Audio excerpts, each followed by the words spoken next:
Bien sûr, et c'est certainement le signe, Loïc, comme vous le dites, d'une lucidité du président qui est tout à fait au fait des fractures françaises. Nous les décrivions depuis tant d'années. D'ailleurs, ça fait des dizaines et même une vingtaine d'années que nous parlons des fractures françaises. On va vous montrer dans quelques instants un tableau qui va beaucoup tous vous intéresser, nos auditeurs, nos téléspectateurs et vous qui êtes présents.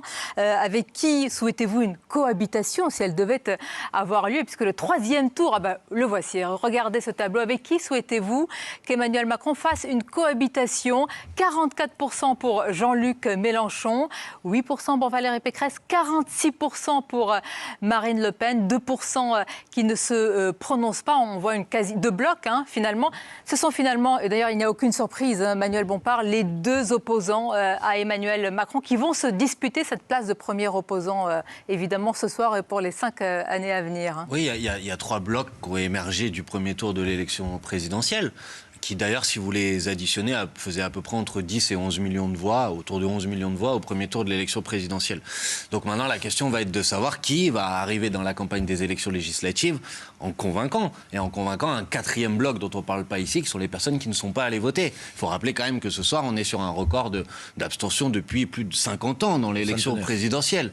Donc c'est un résultat, le nombre de votes blancs, le nombre de votes nuls, on va analyser les résultats en détail. Donc c'est le choc des visions et finalement il y a 3 projets. Des cohabitations, si elle a lieu. En tout cas, il y a un débat entre 3 pôles, 3 blocs. Ce qui est vrai, c'est que la bataille électorale n'est pas terminée. Et que l'arbitre sifflera la fin du match le 19 juin, au terme des législatives. Ça, c'est vrai. Et il faut tout mettre en œuvre pour empêcher Emmanuel Macron d'avoir tous les pouvoirs et de continuer une politique autoritaire, brutale, à l'endroit des Français. Mais, excusez-moi, mais M. Bompard, M. Mélenchon n'est pas un candidat d'opposition maintenant. Ah bon? Ben oui, parce que M. Mélenchon a appelé à voter pour M. Macron. C'est pas vrai, mais une partie, si vous voulez inventer quelque chose, bien sûr que si. Il a appelé à voter pour M. Macron, donc il a appelé à voter pour la retraite à 65 ans, il a appelé à voter pour la gestion McKinsey, il a appelé à voter pour le saccage social, pour la réforme de l'assurance chômage. Donc il est totalement disqualifié. M. Mélenchon est disqualifié. Donc qu'il souhaite, qu'il fantasme même être Premier ministre de cohabitation de M. Macron, il ne serait qu'un ministre finalement de cogestion. Donc M. Mélenchon est hors du jeu. Aujourd'hui, la seule qui incarne l'opposition et les seuls qui seraient des opposants, des résistants à la politique de Macron... Des résistants, M. Oui, bien sûr, des résistants.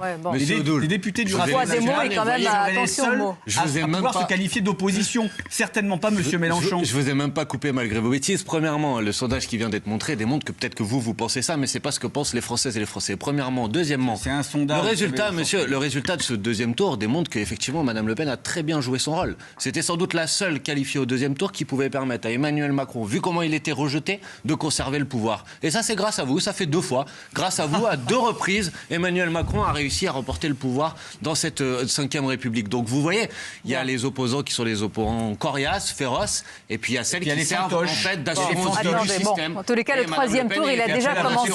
S'il vous plaît, messieurs, Jacques Serret va nous décrire ce qui se passe au Champ de Mars. Jacques, le président va quitter les lieux, en tous les cas est en passe de quitter les lieux. Je posais tout à l'heure la question à Loïc Saunière de l'ambiance. On a senti évidemment, il y a forcément un enthousiasme, mais teinté de beaucoup de lucidité ce soir. Est-ce ce même sentiment qui prévaut chez les militants ? Oui, absolument. C'est-à-dire qu'il y avait beaucoup de musique avant le discours du chef de l'État. Puis une fois le discours passé, l'ambiance est peu à peu retombée. Et c'est le cas en ce moment. C'est-à-dire que depuis la fin de ce discours, Emmanuel Macron a fait un bain de foule, mais tout en sobriété. C'est-à-dire que le niveau sonore ici a baissé progressivement. Et vous pouvez le voir juste derrière moi, le chef de l'État est en train de repartir. Actuellement, il a poursuivi un peu le bain de foule avec son épouse. Brigitte fait quelques selfies ici, mais les voitures sont en train d'être redémarrées. Le chef de l'État va repartir vers le palais de l'Élysée. Merci à vous, Jacques Serret, pour Europe 1. Si vous nous rejoignez, il est plus de 22h, 22h20, avec nos invités politiques, toutes nos équipes sur le terrain. Pour nos antennes communes Europe 1 et CNews, on décortique cette France de l'après. 24 avril, les ambitions du président, les défis, les fractures, malgré une nette et large victoire d'Emmanuel Macron et 2 opposants qui s'arrachent finalement ce totem de premier opposant. D'un côté, Jean-Luc Mélenchon et Marine Le Pen. Mathieu Bock-Côté, le 3e tour, il a déjà commencé, c'est une certitude. Sans le moindre doute, avec cette question, cela dit que nous sommes devant 3 blocs relativement divisés. C'est-à-dire, j'entends le 3e, le bloc le national, comme il s'appelle, avec d'un côté Marine Le Pen qui dit « je le commanderai, je poursuivrai ma quête, mon entreprise politique ». Éric Zemmour qui tend la main lui-même aux Républicains qui ne veulent pas de lui, Marine Le Pen qui ne veut pas d'Éric Zemmour. Donc on a 2 blocs qui sont prêts à aller aux législatives, et le 3e bloc, le bloc national, qui pour l'instant, manifestement, pourrait être rasé, ou à tout le moins pourrait subir sa division. Premier élément. Ensuite, ce qui me frappe dans les discours qu'on a entendus ce soir, c'est que les discours d'opposition sont très marqués. C'est-à-dire l'opposition doit se maintenir, on refuse l'unité nationale. On refuse la main tendue qui est venue plus tard, mais on s'attendait à ce qu'elle vienne. Donc, et Marine Le Pen et Jean-Luc Mélenchon sont dans une logique d'opposition nette, et Emmanuel Macron tend la main, ce qui est tout à fait légitime, mais il tend la main tout en continuant de nommer son adversaire extrême droite, ce qui n'est certainement pas la meilleure manière de trouver une espèce de terrain d'entente, ou à tout le moins une politique de réconciliation. Donc les fractures françaises ne sont pas strictement politiques, elles sont sociologiques, elles sont idéologiques, et elles se reproduisent ce soir, elles se reproduiront dans quelques semaines. Espérons qu'elles ne soient pas éternelles. Écoutons Jean-Luc Mélenchon qui a aussi lancé ce top départ finalement du 3e tour ce soir. La démocratie peut nous donner de nouveau le moyen de changer de cap. Le 3e tour commence ce soir. Les 12 et 19 juin ont lieu les élections législatives. Vous pouvez battre M. Macron et choisir un autre chemin. Le 12 et 19 juin, un autre monde est encore possible si vous élisez une majorité, je dis bien une majorité, de députés de la nouvelle Union populaire qui doit s'élargir. Bien, je salue Jérôme Rivière qui nous a rejoint, vice-président, bonsoir à vous, du mouvement Reconquête. Manuel Bompard, on a compris évidemment la logique politique de Jean-Luc Mélenchon. Il a dit tout à l'heure le président le plus mal élu, on ne va pas revenir sur les chiffres, mais malgré tout, moi je veux éclaircir un point. Vous n'y voyez pas un défaut de légitimité, non? En tout cas, on ne peut pas dire qu'il a été élu avec un enthousiasme ou une adhésion à son programme ou à son projet. Ça, je pense qu'il suffit d'aller interroger 5 personnes dans la rue, et à mon avis, il y en a peu qui vont vous dire qu'ils ont voté pour Emmanuel Macron avec beaucoup d'enthousiasme. D'ailleurs, les premiers éléments de sondage qui apparaissent, et je parle sous le contrôle, non, il n'est plus là, de monsieur tout à l'heure, qui peut-être reviendra pour le dire, disent qu'à peu près une personne sur 2 qui a voté pour Emmanuel Macron l'a fait par défaut. Donc clairement, on ne peut pas considérer... Vous avez le monopole de l'enthousiasme, pardonnez-moi. Moi, je ne considère pas, et personne n'a le monopole de l'enthousiasme, mais les mêmes sondages, si on les croit, disent que 80% des gens qui ont voté pour Jean-Luc Mélenchon au premier tour de l'élection présidentielle l'ont fait par adhésion à son programme. Donc après, on croit ou on ne croit pas les sondages, mais puisque c'est ce qu'on commande ce soir, j'en donne quelques éléments. Maintenant, écoutez, la question qui est posée, c'est la question de savoir si c'est légitime ou pas qu'aux élections législatives, on puisse voter pour quelqu'un d'autre que pour le président de la République. Parce que si on pense que c'est pas légitime et que de toute façon, la logique institutionnelle fait qu'il faut qu'il ait une majorité, je vous dis franchement, le plus simple, c'est de les supprimer. Donc à partir du moment où personne ne propose de supprimer les élections législatives, j'espère que tout le monde est d'accord pour se dire qu'on a un débat entre les différents projets qui sont sur la table, et ensuite c'est les électrices et les électeurs qui vont trancher. Vous dites que ça ne doit pas être une formalité. Non, ce n'est pas une formalité. Mais ce qui est vrai, d'ailleurs, ce n'est pas une formalité. D'ailleurs, il y a quand même un point commun entre 2 blocs très opposés à Emmanuel Macron, c'est une partie des Français, qui n'est pas mineure, qui souffrent, qui ont peur de l'avenir, qui vivent le déclassement, qui se sentent oubliés et qui se sont ignorés par la politique d'Emmanuel Macron. Et ça, c'est une caractéristique, même si on voit que les invectives vont avoir lieu dans le cadre de ces élections législatives qui arrivent entre la France insoumise et le RN notamment,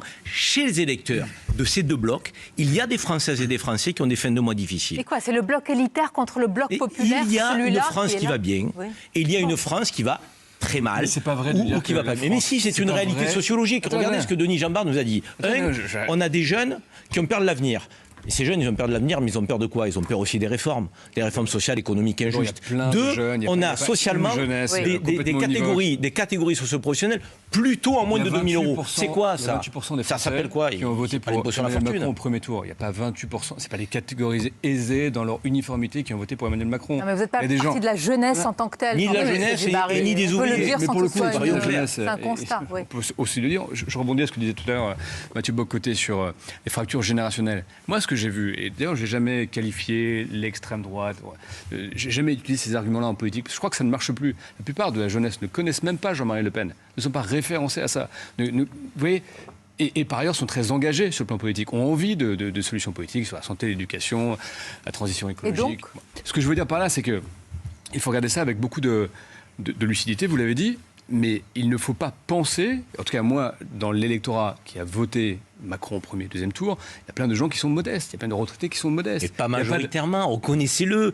Il y a des études qui disent qu'à moins de 2000 €, on vote soit Marine Le Pen, soit Jean-Luc Mélenchon. Il y a quand même une France qui ne sait pas pourquoi elle se lève le matin, qui n'arrive pas à trouver la dignité par le travail. C'est une réalité, ça. Vous ne pouvez pas le nier. Une politique artificielle qui voudrait dire qu'il y a deux partis aux extrêmes, entre guillemets, qui captent le vote populaire, le vote de la précarité des Français, et un parti central qui ne capterait que ceux qui vont les gagnants de la mobilité. Mais en tous les cas, notre paysage politique, M. Djebbari, s'installe ainsi même pour les prochaines années. C'est-à-dire que l'alternative, finalement... Je vous le dis, franchement, c'est une simplification et qui ne rend pas... Si vous pensez comme ça, vous faites une analyse, à mon avis, et l'entrée de l'analyse est biaisée. C'est la politique d'Emmanuel Macron qui devra prouver le contraire pour retrouver une forme d'unité, de rassemblement derrière ceux qui ne croient plus à la politique, ceux qui sont désespérés. Vous êtes conscient quand même que ce soir, c'est une victoire nette, mais ce n'est pas une victoire d'enthousiasme et de passion.